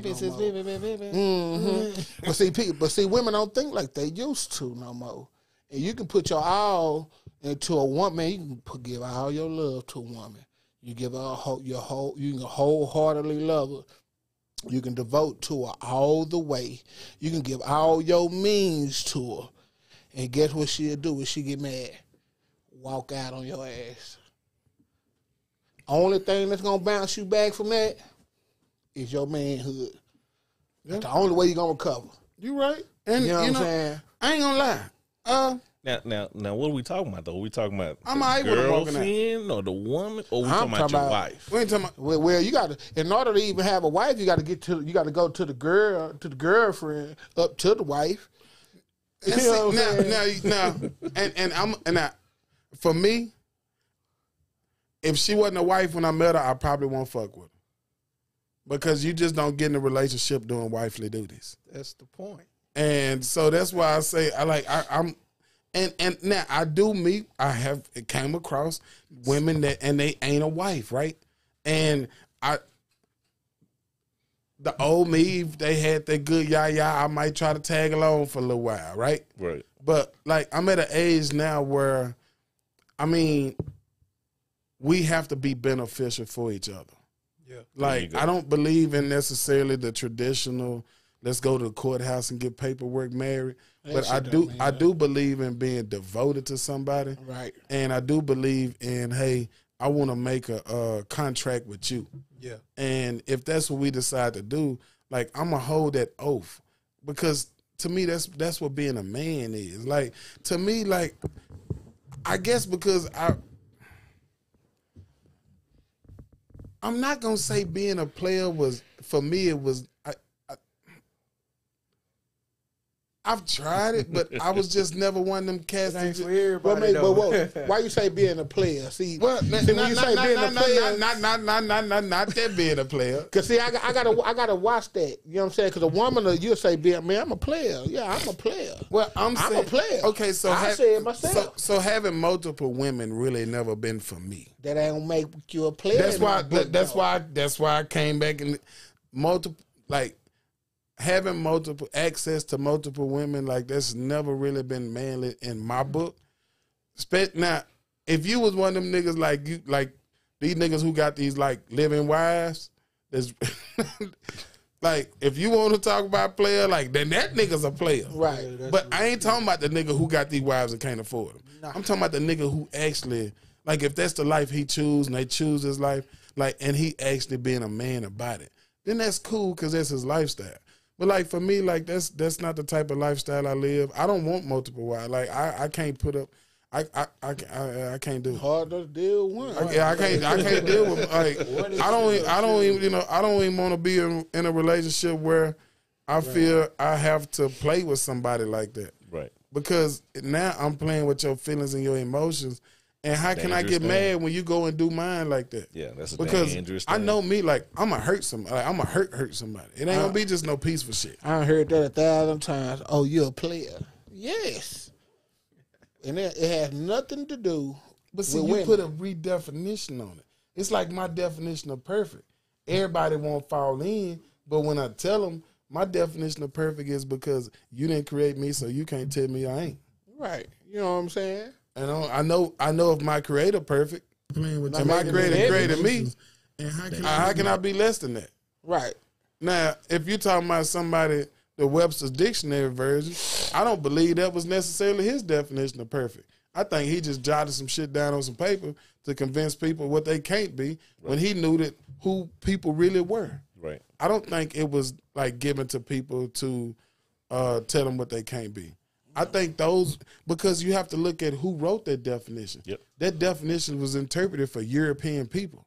It wasn't interpreted for us. Nope. We didn't even speak those type of languages. Nope. So how can we now take their verbiage and apply it to us just because we speak it? This ain't our native tongue. Right. I just speak some shit and I say some shit because I have to get this shit out. But I'm not finna sit here and just, oh yeah, like I ain't perfect because Webster said I ain't. Fuck Webster. Well, what Webster got to do with me? Yeah. Webster ain't paid none of my bills. Webster's dictionary money ain't done nothing for the black community. Yeah. But tell us what we ain't. Yep. And now we living to it to a T that we don't even hold responsibilities of what it means to really be perfect. Because we done been told we ain't for so long. But again, that's changing the narrative. That's breaking that cycle. Man, it's something I think we shared on the last show, and which was amazing, of course, is It's gonna hurt some folks when I say this, but witty lynchism is still alive today. Oh yeah, they use that. It's still alive today. Oh, no doubt. We know this. So when it comes to when we were talking about with the men and young men and having sex and things of that nature, that's already inbred in our DNA to be studs anyway.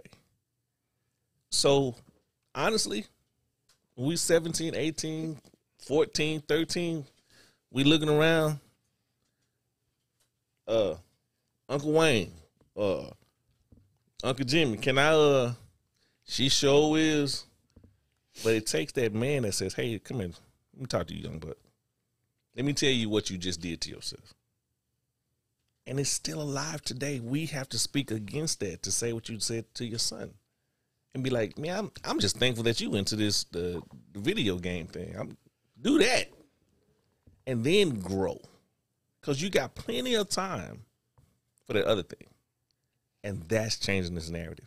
We have to speak to our people, not just our people, our young people, because they're after us. They're our next generation. They're the next generation. This generation, my son's generation, like you just said earlier, I'm old to them. They look at me and they say, that dude old as dirt. Look at all that gray hair. Nothing we say matters. Nothing we say matter, right? But he can talk to that generation. And then not just he can talk to that generation, he can talk to the 17s and the 16s and the 15s. Because they still talk the same language. And they look up to him. They look up to him. But the Western world is targeting them. It's targeting, and that's why. Because they know them can talk. They are the ones that can talk to them. You know what I'm saying? To get them out of the mind frame. Yes. So they throw all type of distractions in there for them to keep them out course. Absolutely. You know what I'm saying? That's what we come in at with these type of podcasts and this type of dialogue. You know what I'm saying? Bringing strong black minds together to come up with a source and come up with a plan, or at least just throw it out there. You know, because once you hear something, it's already gonna be in your brain. Absolutely. Once it's in there, it's there. You know what I'm saying? So, and that's what we come in and play at. And like you said, bro, it's not gonna stop here. Unfortunately, this is just the beginning. Neighborhood homework. Is that it? Neighborhood homework. Neighborhood homework. It's about the action that we take in our communities. In our community. With our young people. With our young people. It's about teaching them, you know IT? Mm-hmm. Who behind you knows IT? Right. Because guess what? That's the wave of the future. Man. Coding is next. How many black coders do we have today? How many black scripting writers do we have today in IT? How many architects do we have black today? Very few. But it's us getting connected with our neighborhoods and teaching that young generation, hey, let me show you how to do this on this computer. Let me teach you how to be an ethical hacker, so by the time you graduate high school, you will have your certification as a certified ethical hacker and can go work anywhere you want to and demand what you want to get paid. 120 a year. Hey, but we need more. Yeah. We need to shift it, though. It's like you said, changing the narrative. Youth football, we praise it. Oh, man. That's where you see the most active Pop Warner fathers, black fathers in the mix. Football, AAU basketball. We got to have more cats out there that's going to shed light and that's going to put the focus on these things. And you're right. I'm gonna have to get back out there too, because I like, my son played football, but it was one of them things that I told him I care less about it, because you know what? Your success outside of some sports is what matters to me. Yes. I would love to put up the fight to bring back. Remember how we were talking about this last time after the show, how back in the early 90s, when you graduated high school, you could graduate with a trade. Mm-hmm. Yes. I would love to put up a fight to bring that back. Yes. When you graduate high school, you can graduate with an electrician trade. You can graduate with a plumbing trade. Your automotive. Hell, Yes, you sir. could be a pilot coming up out of Skyline. You know what I'm saying? I would love to put up a fight to bring that back. Now I don't know what it was called, but I remember when you could graduate from Trade high school. Trade school. You graduated with a trade. You graduated high school with a trade. That's when they used to have. And they snatched that away. Yeah. Well, welding class and all that. The reason why was because too many people was leaving school successful, even without a degree, and not having to go to college to get it. And the debt was in education. So when we started looking at people wasn't graduating high school, but they were still able to get jobs. You know, they started looking at, well, how do we fix this? Especially like you look at the place like Chicago, where you didn't have to have no education to go and work in one of these steel mills. Right. And then you worked there benefits and everything. Worked there 30 years. And see, they had to demolish all that because it was a real black middle class. And see, if you think about it, right, the more successful Good Times got, the more demolished our communities got. If you think about it, look how successful when they removed James. If every episode from that point on, you just started looking at the community more and more and more. Like it was just torn down, and I'm just sitting here looking like I never watched I watched Good Times, but it was never one of those things that I felt like it was one of those things that I needed to be successful in. It was just never one of those things that I felt like I was hurt. Like, because I didn't like the way it looked. Like, I didn't like seeing all the communities and seeing all of, like Willona. Like, I thought she was a great person, but then I'm just looking like, where's the rest of, like, everything went on in the hood, like, and then, like, they didn't eat good, and I'm just sitting there like, and then you watch Bill Cosby, and it's like, how am I supposed to go from this to this? Right.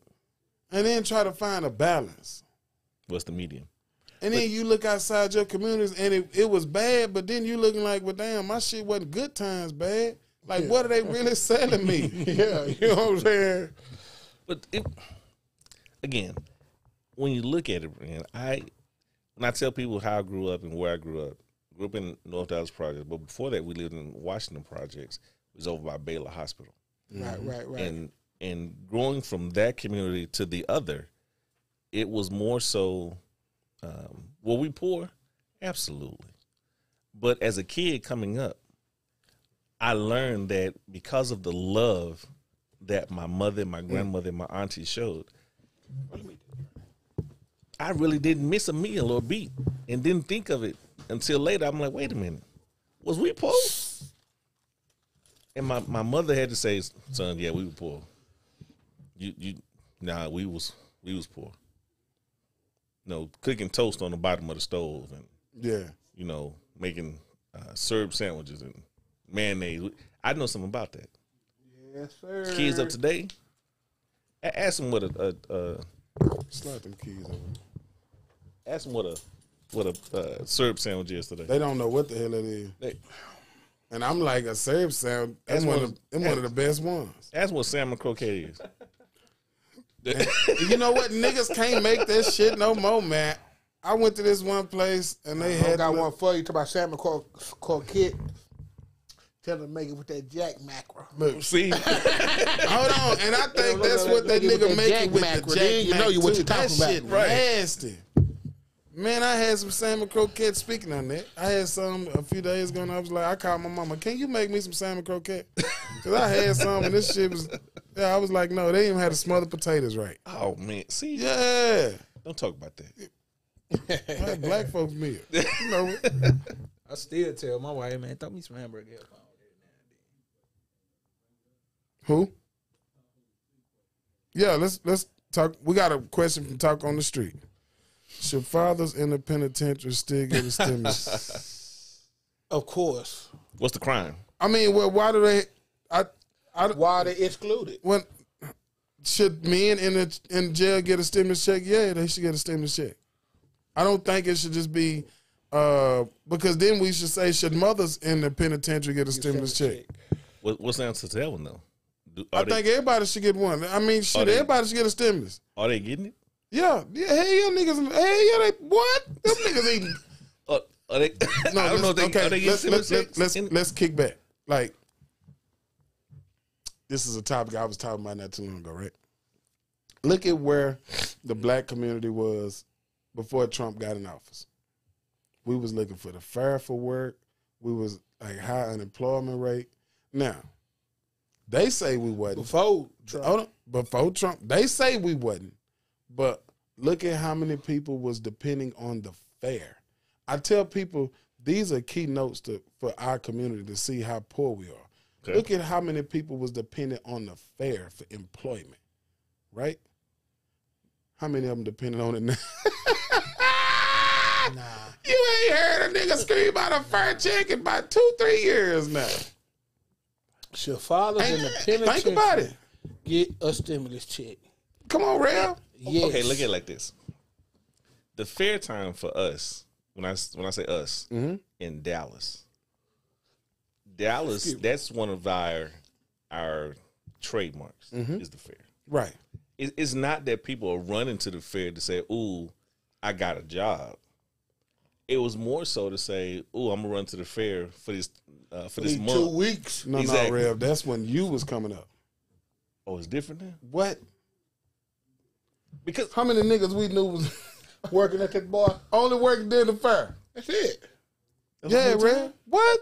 No, it can't be. Yeah, man. How many niggas we know that only fair come? People go on for two to work. That's it, for them Rev. 2-3 weeks to get that $1,200 check. That's it. Blank period. And that's it. Like they don't like. And how many now? Niggas were getting PPP. Now we talking about people who already got jobs and stuff. No, we talking about the unemployment, the black unemployment community, right?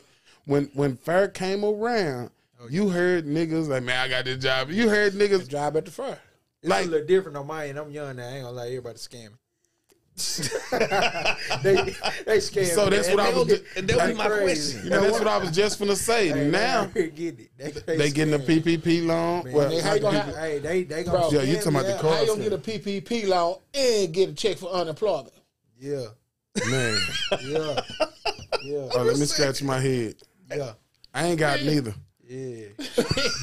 How you gonna do that, man?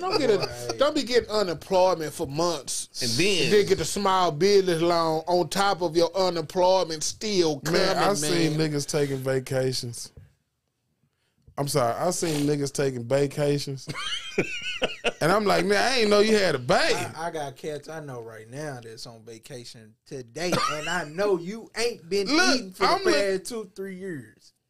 And it's crazy. Been out of Dallas. And it's crazy because, like, that's why I tell people now, like, not saying times ain't hard, right? But me as a black man, I can't complain at this point about the things when I see how our community is able to manipulate the system in a way where I ain't heard a nigga say, man, I ain't heard a nigga ask me for no money. But you got to think about it. That's for now. Oh, yeah. It's setting them up for failure, baby. Exactly. This shit up for failure for 10 years from now. This shit finna be over with. Not 10 years from now. Gonna be hurt. 5 years from now. There you go. It's gonna be ugly. There you go. It's gonna be ugly. It's gonna be hurt. Man, I tell my wife every day, baby, man. Ooh, you know how bad I want to go and get a PPP now. I know, boy. He over here talking about he got the. I'm not people get 2 or 3. But I got a business, so I'm looking for one. Shit. But even me, I got a business as well. Yeah. But you know, my wife she do too. But I'm like, man, and I ain't a fan of that. 100% forgivable. Yeah, nah. The government want all their money back. Man, when they pay you anything, nothing free like that. Ain't shit been forgivable with America. Not for niggas. Nah, come on, man. I'm telling you now, man. We've always been the forgetting. We ain't not forgettable. I ain't telling you don't get it. Neighborhood homework because these cats out here really believe in that. Yeah, you know what I'm saying. These cats my age, and we have to. They really believe in that, and I'm telling you, that's why we need more organizations in place, more brothers out here. Man, we really need the OGs back. Ain't no OGs out there no more. Yeah. And you know what? That's my age. They don't respect. It's no respect. You hear the music. man, we going after the ops. That's all you're hearing in the music. It ain't no OG. And you know what? I don't wanna solely put that on this generation either.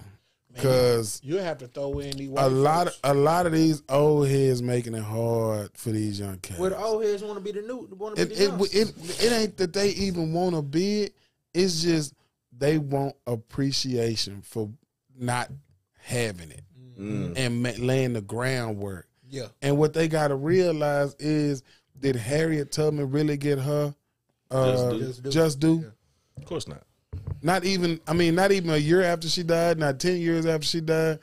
They didn't start naming shit after, just like, shit, she was dead in the grave. They, 100 years. 100 years. It's man. like, we have to realize, like, we not going to get our just due. And that's what our community need to realize. Well, I don't even, real talk, I don't even want dudes. Because I was just finna say that. I was telling somebody the other day, I'm somebody, man, you the CEO. No, I'm not the CEO of Black Dad Podcast. I'm the founder.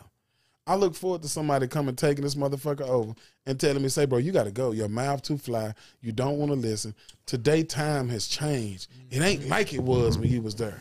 Right. And I look forward to standing my black ass down. I'm cool with it because I want somebody to take this shit to the next plateau. It lets me know it worked. It works. Yeah. But when you look at the TV and listen to what they playing on the radio, nobody's coming to come tell you that. They not.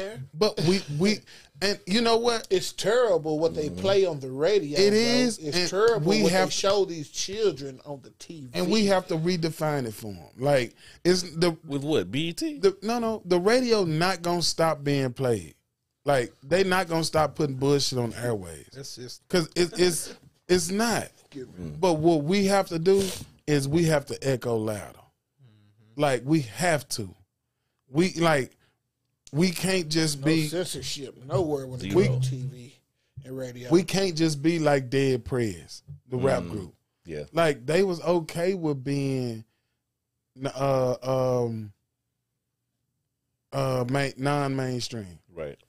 We have to be mainstream with our voice now. We can't just keep letting them shut us up, right? We can't now. We got so many ways, so many platforms. I get why Dead Prez, they didn't have a platform. We got the platform now. Look at the comedian like David Chappelle. But we thought we had the platform. We didn't. And we didn't. Because they took it over. We didn't even have it. Like, we never had it because we didn't want the ownership of it. Like, we didn't want to do the legwork. Like, we wanted the Jews to run the music industry. And that's why they could do it. Mm-hmm. We put them in place too. Now, we can always say, well, they set up the patent office, they set up all this, and, for our music to get heard, we had to take that route. No, we didn't. Right. Could have been independent. We can be happy where we are. I'm happy with Black Dad Podcast taking over DFW. It never have to leave outside of DFW.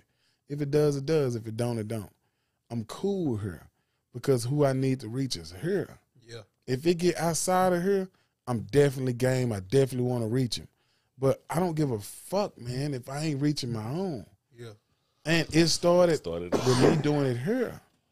Like, I had to understand that I got to master here first. Yeah. Yep. And we as black men, we got to heal ourselves. We got to quit looking at the women, quit looking at the black community. I'm sorry, quit looking at the white community, quit looking at the Asian community, quit looking at who ain't, and we have to start doing it first. Because until we start doing it, I don't expect nobody to come in and help the black community because we ain't helping ourselves. Right. It's not enough of us echoing. And once we start echoing, man, our voice will reign supreme. I want to say, are you going to do the questions? All right. I want to say, man, it's been a great show. I know we've had a bunch of little interference, but, this is what the Black Dad Podcast is. Y'all going to get the raw and uncut here. Oh, yeah. So I want to say, Emery, thank you, man. I know. I appreciate y'all, man. Real talk, like, appreciate y'all.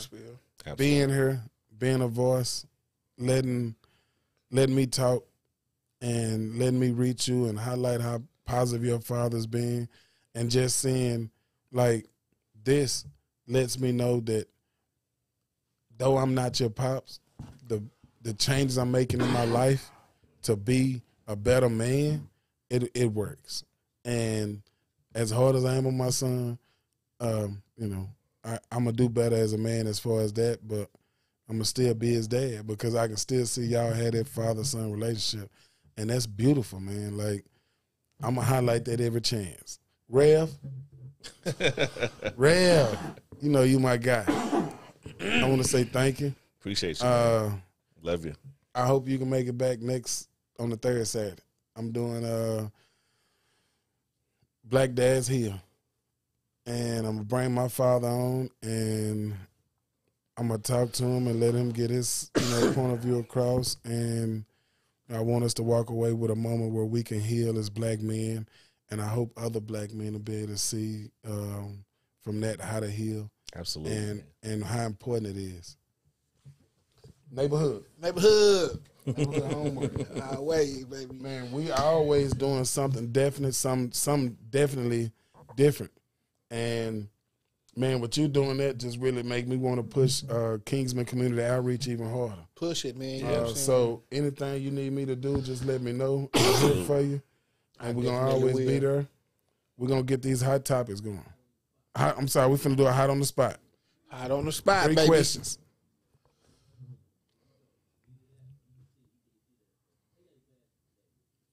You on Planet Mars for 20 days. You on Planet Mars for 20 days. You on Planet Mars for 20 days, and you only got 2 CDs, 1 black artist and 1 white artist to play. What are they and why? Oh, wow. Rod Stewart. Oh, I'm sorry. You gonna go first. I'm gonna be honest, man. I don't really do too much white artists, man. So I'm gonna go.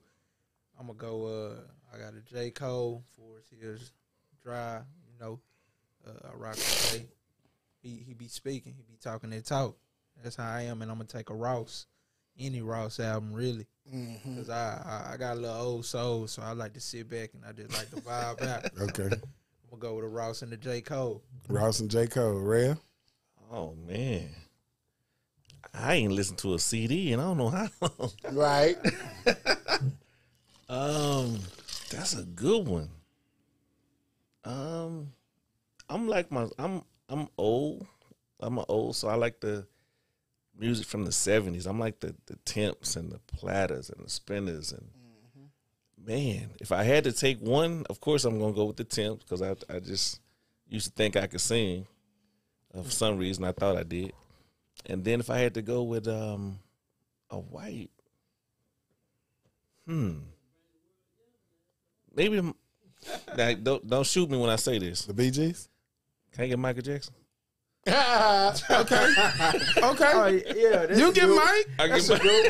You get Mike. They got black Mike, white Mike. Yeah. Just like they got big Luther, skinny Luther, fat Luther. You get away with it. All right, so for me, it's gonna be Anita Baker, and Rhapsody of Love, and then it's gonna be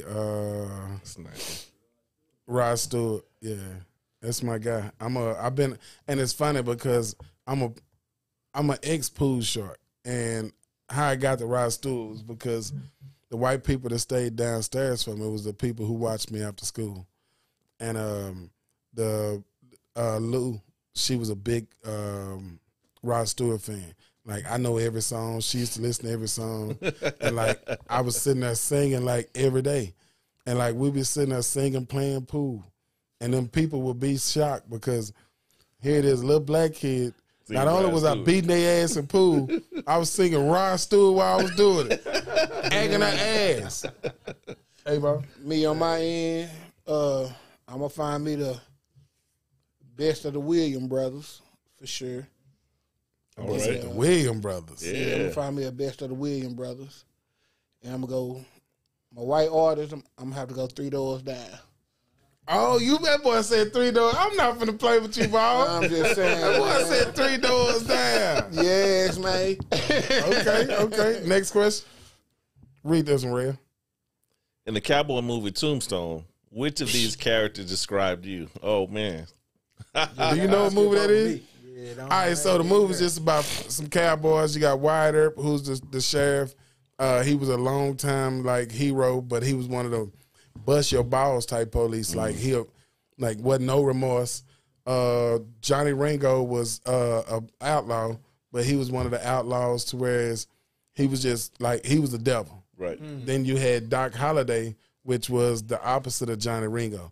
Man, he got Ringo. I ain't never had nobody ask Ringo. Yeah. God. All right, so I'm Doc Holliday. Because I ride so hard for my homeboys. That's why. And Doc Holliday was the outlaw. Right? He's an outlaw. Yeah, but he became a law. He became a law for a moment. So he kind of loyal to a fault. He's loyal. Like he only became a law to ride with Wyatt Earp when they started killing his family. Yeah. So, and I'm the same way. I'm so loyalist. Yeah, I'm going with Doc Holliday. Yeah. Yeah, I know you. I'm Doc going Holliday. Johnny Ringo, man. You're not Doc Holliday. Johnny Ringo, man. We You go Wyatt Earp. No, real. Why I gotta be Wyatt Earp? Real. You the organizer. I'm a. Oh. Yeah. Yeah. That was Wyatt Earp. Yeah. Wyatt Earp made everybody back. Man, his best friend was Doc Holliday. I done seen cats the toughest of the toughest. And that's what I'm saying. And that's what I'm saying. Like, you, come on, Ray. You know you Wyatt Earp. You know you Wyatt Earp, Ray. Because I'm your Doc Holliday. I'll be your Huckleberry, baby. You ain't got to ride on nobody. You know that, Ray. You better not peel that smoke wagon. I will smoke everything moving for you, Real. All right. Yeah, I know why you Ringo. Oh man.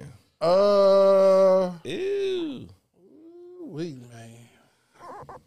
Man, I'm gonna have to go with the Ford. Only because I've had more Fords in life than Chevys. No, fuck that. I want this Chevy.